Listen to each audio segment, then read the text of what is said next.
Telephone tapping నిన్న మనం మాట్లాడుతురు. ప్రతిపక్ష నాయకులను వదలలే, హైకోర్టు జడ్జిలను వదలలే, చివరికి జర్నలిస్టులను వదలలే. భార్యాభర్తలు మాట్లాడుకుంటే కూడా ఏం మాట్లాడుకుంటున్నారని విన్న సన్నాసులు ఇంతకంటే దుర్మార్గం ఎక్కడన్నా భూమి మీద ఉంటుందా? ఇంతకంటే పాపాత్ముడు ఎవడన్నా ఉంటాడా?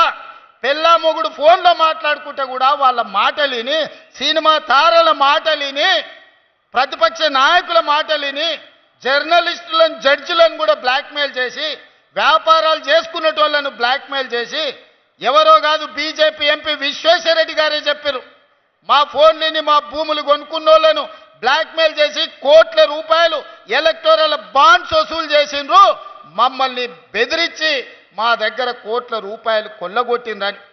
టెలిఫోన్ ట్యాపింగ్ ద్వారా బ్లాక్మెయిల్ చేసి కోట్ల రూపాయలు వసూలు చేసుకున్న బీఆర్ఎస్ను బ్లాక్మెయిల్ రాజకీయ సమితి అని ఈరోజు నేను అధికారికంగా చెప్పదలుచుకున్నా.